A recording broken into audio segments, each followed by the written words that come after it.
సందీప్కు సవాలు విసురుతుంది జానకి. పూర్తి వివరాలు ఈ వీడియోలో చూద్దాం. పలికే బంగారమైన సీరియల్ జూలై 16వ ఎపిసోడ్లో ఏం జరిగిందంటే, శివ గంగాధర్తో మాట్లాడుతూ మొత్తానికి సందీప్ విషయంలో నేను గెలిచాను, నన్నెన్ని బాధలు పెట్టాడో, జానకిని కిడ్నాప్ చేసి మాయ చేశాడు, హాసిని వెంటపడేవాడు, నాకు నిద్ర అనేదే లేకుండా చేశాడని.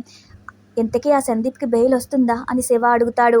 బెయిల్ వస్తుందని ఖచ్చితంగా చెప్పలేము, రాలేదని చెప్పలేము, కాకపోతే వాడి దగ్గర డబ్బులు చాలా ఉన్నాయి, ఏదైనా జరగచ్చుగా అని శివ అంటాడు. నువ్వు నాకు జానకి కేసులో ఎంత ఫీజు ఇచ్చావు గుర్తుందా అని గంగాధర్ అడిగితే, 900 ఇస్తే 200 తిరిగి ఇచ్చేశారు, 700 కదా ఇచ్చాను, నా జేబులో మీరు కొంత పెట్టేశారు అని శివ అంటాడు.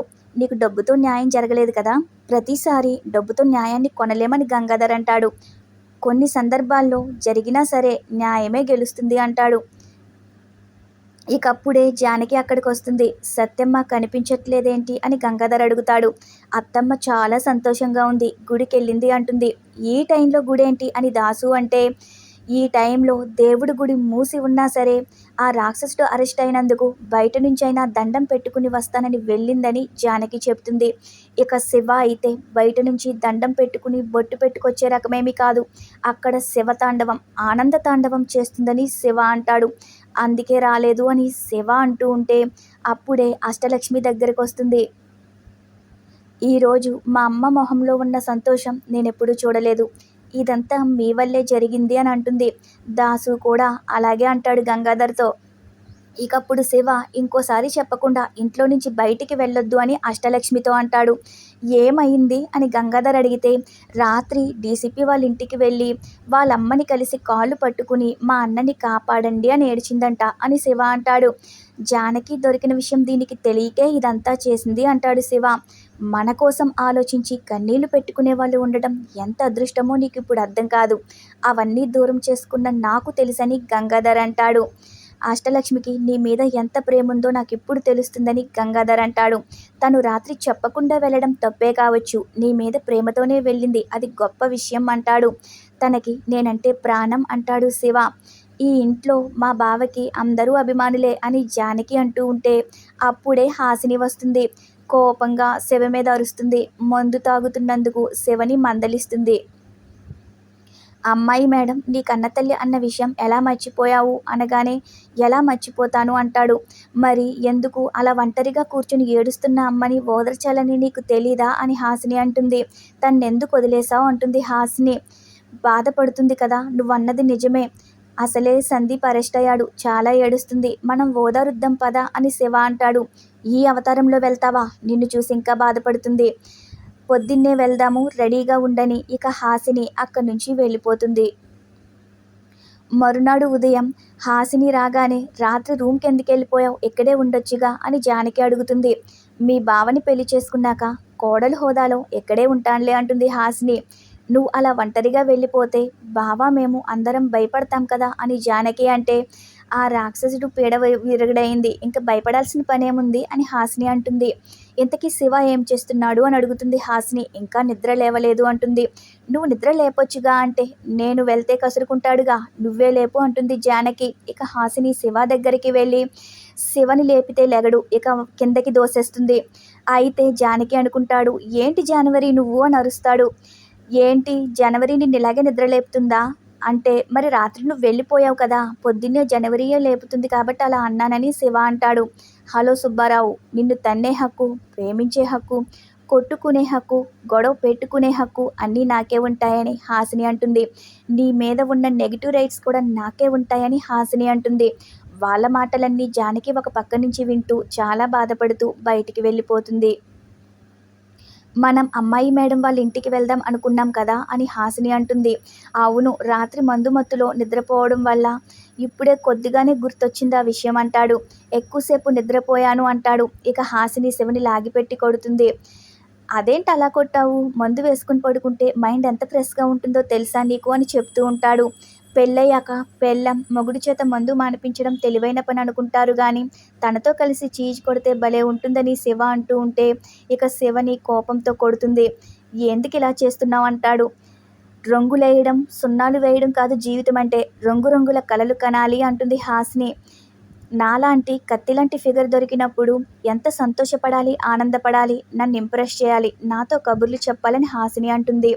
అలా మాట్లాడుకుంటూ ఉంటే అనుకోకుండా కాలు తగిలి ఇద్దరూ కింద పడిపోతారు. ఇక ఒకరినొకరు అలా చూసుకుంటూ ఉండిపోతారు. నీకేమో మందు కిక్కెక్కితే నాకేమో లవ్ కిక్కెక్కింది అని హాసిని అంటుంది. అమ్మాయి మేడం ఇంటికి వెళ్దాం పదా అని హాసిని అనగానే ఇద్దరూ బయటికి బయలుదేరతారు. అయితే అప్పుడే జానకి కూడా బయటికి వెళ్ళబోతూ ఉంటే ఎక్కడికి వెళ్తున్నావు అని శివ అడుగుతాడు. బయటికి అనగానే మళ్ళీ ఎవరో ఒకరు కిడ్నాప్ చేస్తారు, ఈ తలనొప్పి అవసరమా అంటాడు. ఇప్పుడు నాకు భయం లేదు, నేను పాల వ్యాపారం మళ్ళీ మొదలు పెడతాను, ఆ రాక్షసుడు జైల్లోనే ఉన్నాడుగా అని జానకి అంటుంది. తర్వాత తన మనసులో అనుకుంటుంది, వాడు జైల్లో ఉండి కూడా మిమ్మల్ని వదిలే రకం కాదు, ఏ రూపంలోనైనా వస్తాడు, ఇద్దరిని కలవనివ్వడు, ఇద్దరికి పెళ్లి కానివ్వడు, మళ్ళీ డాక్టర్ అమ్మ వెంట పడతాడు, అసలు వాడు ఏం చేస్తాడో ఏంటో కూడా అర్థం కావడం లేదని మనసులో జానకి అనుకుంటూ బయటికి వెళ్ళిపోతుంది. మరో సీన్లో సందీప్ గన్ను పట్టుకుని పులిలా ఉండేవాణ్ణి, అందరినీ కళ్ళతోనే బెదిరించేవాణ్ణి, ఇప్పుడు జైల్లో ఉన్నాను, మనమంటేనే లెక్క లేకుండా పోయింది, మన గురించి ఒక్కరు కూడా పలకరించడానికి రావట్లేదేంటి అని అనుకుంటూ ఉంటాడు.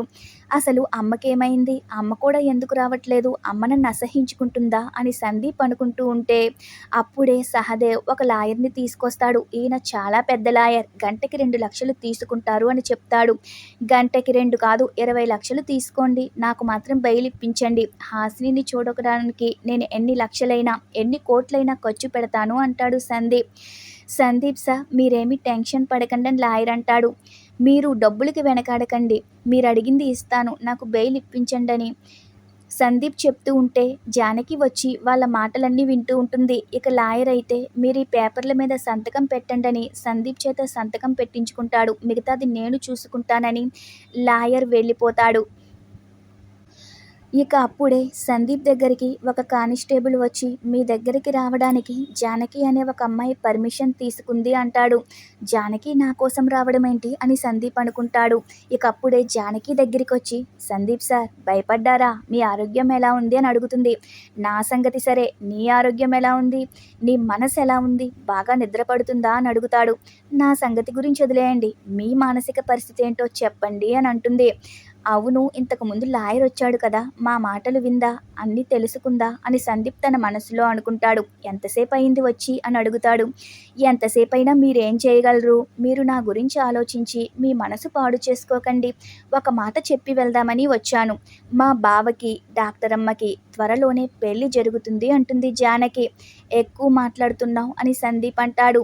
మీరు జైల్లో నుంచి బయటికి వచ్చేలోపే డాక్టర్ అమ్మకి మా బావకి పెళ్లి జరుగుతుంది, పెళ్లి కార్డు నేనే మీకు తెచ్చిస్తాను అంటుంది జానకి. పిల్లలు పుట్టారనుకోండి, వాళ్ళ బారసాల జరిగినప్పుడు ఆ ఫోటోలు కూడా తెచ్చిస్తాను, చూసి ఏడుస్తారో బాధపడతారో అంతా మీ ఇష్టం అంటుంది. దీవిస్తారో కుమిలిపోతారో దండాలు పెడతారో మీ ఇష్టం అంటుంది జానకి. నేను మా బావ కోసం త్యాగం చేశాను, మా బావ కోసం మీరెన్ని కష్టాలు పెట్టినా భరించాను, ఇక మీ ఆటలు సాగనివ్వను, మీరేం చేసినా మా బావ పెళ్ళి ఆగదని జానకి అంటుంది. మొత్తం మీద జానకి సందీప్కి సవాలు విసరడంతో ఈరోజు ఎపిసోడ్ పూర్తవుతుంది. అసలు సందీప్ బెయిల్ మీద బయటికి వచ్చేలోపే జానకి తను అన్న మాట మీద నిలబడుతుందా లేదా కామెంట్ సెక్షన్లో తెలియజేయండి. మీరు ప్రతిరోజు పలికే బంగారమైన సీరియల్ రివ్యూస్ మన ఛానల్లో చూడాలి అనుకుంటే సబ్స్క్రైబ్ చేసుకుని మీ సపోర్ట్ మాకు అందించగలరు. Thanks for watching our video.